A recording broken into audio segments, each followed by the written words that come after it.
တလန်တာမှာတခါမှမဖြစ်ဘူးတဲ့ဆိုရတဲ့မုန်တိုင်းတစ်ခုနဲ့ကြုံတွေ့နေရပါတယ်ကျမအလုပ်ကနေစကူတာနဲ့အိမ်ပြန်လာတော့မိုးတွေတဲချန်စော်ရွာလာပြီးလမ်းကိုမမြင်ရတော့ပါဘူးလမ်းတွေပေါ်မှာလည်းရေတွေရှန်တက်လာပြီးနှဲစီးတွေကနေရာတိုင်းမှာလက်နေပါတယ်ကျမနေတဲ့နေရာနဲ့နှမ်းသေးတာကြောင့်ခဏတစ်ဖြုတ်နားနေနိုင်တဲ့နေရာရှာကြည့်တော့တိတ်မလန်မကန်းမှာဒိုမီနိုဆိုင်ဘူးလေးကိုတွေ့လိုက်ရပါတယ်ဒိုမီနိုဆိုင်နားရောက်သွားတော့စကူတာကိုဆိုင်ရှိမှရက်ခဲ့ပြီးအလျင်မြန်ပြေးသွားလိုက်တယ်တကားနားရောက်တော့တကူလုံးကဆူရွှဲနေပါပြီတကားကိုတုံခုတ်လိုက်ပြီးဆိုင်ထဲကိုဝင်လိုက်တယ်ဆိုင်ထဲမှာလူတွေရှိမယ်လို့ထင်ထားပေမဲ့တယောက်မှမတွေ့ရပါဘူးအကုန်ရှင်းနေပြီးကောင်တာနောက်မှာအလုပ်သမားတော့မရှိပါဘူးမင်းတို့တွေကလည်းဖိတ်တစ်ချက်ပွန့်တစ်ချက်နဲ့သွေးညှိနှန်းလို့တန်ရှင်းနှန်းလို့အနက်ဆိုးကြီးကတစ်ချက်နှာခေါင်းထဲကိုဝင်ရောက်လာတဲ့အရှက်ဟယ်လိုစမအတန်ကပက်တင်ထက်ကမိုးရှင်းတဲ့တွေနဲ့ရောသွားတယ်ကျမတစုံတယောက်ကိုတွေ့ရမလားဆိုပြီးခဏစောင့်ကြည့်လိုက်သေးတယ်ဘယ်သူမှမတွေ့ရတော့ပြန်လှည့်ပြီးတခြားနေရာတစ်ခုကိုသွားမလားလို့စဉ်းစားနေတော့အဲ့ဒီအချိန်မှာပဲမိဖို့ကြောင့်ဘက်ကရှေ့တန်တွေဖြင်းချင်းစွာကြားလိုက်ရတယ်ဘုဒ္ဓဆောင်လာပြီးမိုးစစ်ဝေးကျူလူချက်တဲ့လူကြီးတယောက်ကတကားကနေထွက်လာတယ်သူကအသက်40လောက်ရှိပြီးဒိုမီနိုဝတ်စုံကိုဝတ်ထားတယ်အင်ကြီးကတွန့်ပြီးအစုံထင်းတွေနဲ့သူ့လက်တွေကတုံရင်နေပြီးမျက်လုံးတွေကလည်းမှုံမှုံကြီးဖြစ်နေပါတယ်သူကကျမကိုရှေ့ဖြားကနေခေါင်းထိကြည့်ပြီးငြိမ်သက်စွာပြုံးရတယ်ဘာပြောကူညီပြရမလဲဟုတ်ကဲ့အပြင်မှာမိုးတွေတအားရွာနေလို့ဒီမှာခဏဝင်လာတာပါဘိုက်တွေကလည်းစားနေတော့ကျမကိုဝတ်သားပစ္စည်းလေးတစ်ခုတော့လုပ်ပေးနိုင်မလာ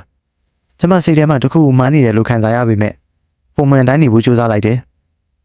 သူကခေါင်းညိပြီးသူ့ပေါင်ချမှာတစ်ခုခုရေးတယ်ဒါပေမဲ့သူလှမ်းလိုက်တဲ့အခါသူ့လက်ရည်နဲ့လက်မောင်းတွေပေါ်မှာဆူဆူပြီးလက်ဆက်နေတဲ့အစွန်းထင်းတွေကိုကျမတတိထားမိလိုက်တယ်သူဆက်လျှောက်သွားတဲ့သွေးညီနှံကပိုပြင်းလာတယ်သူမိဖို့ကြောင့်လည်းဝင်သွားတာကိုကြည့်နေရင်ကျမနှလုံးခုန်လုံးမြန်လာတယ်ကြောက်တော့ကြောက်နေပေမဲ့ဒီလူကြီးနဲ့ပတ်သက်ပြီးစိတ်မသက်တာကြောင့်သူဘာလို့မလဲဆိုတာသိရအောင်ရှစ်တလန်တိုးသွားလိုက်တယ်သူ့မြင်တွေ့နိုင်တဲ့မိဖို့ကြောင့်မတင်မကိုကပ်ပြီးအသာလေးရှောင်းကြည့်လိုက်တယ်မြင်လိုက်ရတဲ့မြင်ကွင်းကြောင့်ကျမအသက်ရှူရဲ့လူနီပါဖြစ်သွားခဲ့တယ်စပွဲပေါ်မှာလူတစ်ယောက်ရဲ့အသားစိတ်ပိုင်းတွေပြန့်ကျန်းနေရပါလက်ချောင်းတွေငကိုတိုင်းရှိနေတဲ့ဖြစ်ထားတဲ့လက်တစ်ဖက်ကသွေးလူလူနဲ့စပွဲမျက်နှာပြင်ပေါ်မှာသွေးရအိုင်ပြီးရေစင်းပေါက်တွေထဲစီးကျနေတယ်သွေးညီနှံကလည်းပိုပြင်းလာပါတယ်ကျမအန်ချင်လာပြီးပါးစပ်ကိုလက်ဖွားနဲ့ဖုံးကနောက်တလန်ဆုတ်လိုက်တယ်တိတ်တိတ်နေဖို့ကြိုးစားပေမဲ့အဆင်မပြေပါဘူးဟိုလူကြီးလှမ်းလာပြီးမျက်နှာချင်းဆိုင်ပြုံးလိုက်တယ်သွေးရည်နဲ့ဖုံးနေတဲ့ဓာတ်ကိုထုတ်လာပြီးတလန်ချင်းချောက်လာပါတယ်ကျမနှလုံးခုန်တော်တွေမြန်တဲ့ထက်မြန်လာတယ်ကျမဖြည်းဖြည်းချင်းနောက်ကိုဆုတ်လိုက်ပါတယ်ဒီမောက်ကလေးမှအော်ဒါမာထားတာကိုကန်ဆယ်လုပ်လို့မရအောင်နော်ကျမဘာပြန်ပြောရမလဲမသိတော့ဘူးဘယ်လိုချက်ပြရမလဲဆိုတာစဉ်းစားနေမိရင်ကျမတုံရင်နဲ့အားယူပြီးပြုံးပြလိုက်တယ်ဟုတ်ကဲ့ကျမပတ်စံရေးစကူတာပေါ်မှာမင်းချန်ခဲ့လို့ပြန်သွားယူပေးရစီကျမတကားနားစီဖြင်းချင်းစွာနောက်ဆုတ်လိုက်တယ်သူကကျမကိုကြည့်နေပြီမဲ့ငြိမ်သက်နေတယ်သွေးဆူးနေတဲ့ဓာတ်ကိုဆက်ကင်ထားတယ်သိမကြစီနဲ့တော့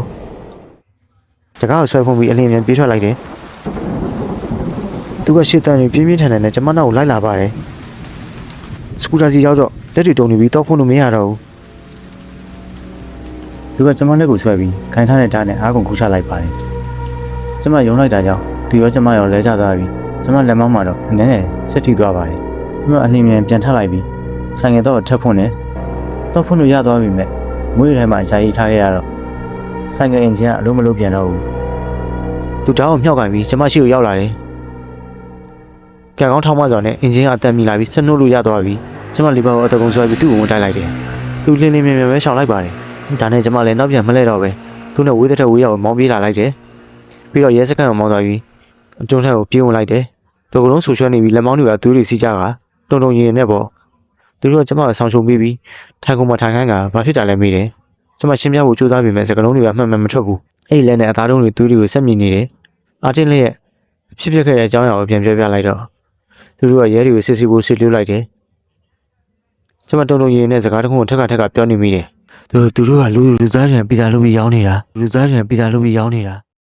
ရဲတွေပြန်လာတော့ဒေါသထွက်နေပုံရတယ်သူတို့ကဆိုင်တစ်ခုလုံးစစ်ဆေးခဲ့ပေမဲ့လူသားတွေကိုမတွေ့ခဲ့ရတယ်လို့ဆိုင်ရလည်းမူတန်းကြောင့်ပိတ်ထားတာတော်တော်ကြာနေပါပြီမိဖို့ကြောင့်ရှုပ်ပွားနေပေမဲ့စပွဲပေါ်မှာတွေ့ရတဲ့အသားတွေကဝက်သားတွေရှိပါပဲသူတို့ကမူတန်းကြောင့်ကျမကိုစိတ်ကြောင်ချောချဖြစ်နေတာထင်ပြီးအိမ်ပြန်ပို့ပေးပါတယ်ဒါပေမဲ့ကျမကြုံတွေ့ခဲ့ရကျမအသိဆုံးပါအဲ့ဒီညနောက်ပိုင်းပီဇာစားတာရဲလိုက်တယ်ဒိုမီနိုဆိုင်ကိုကြည့်ရင်တော့အော့ရှင်အန်ရှင်စိတ်ဖြစ်ပြီးအဲ့ဒီသွေးညီညွန့်ကိုရနေတော့ပါပဲ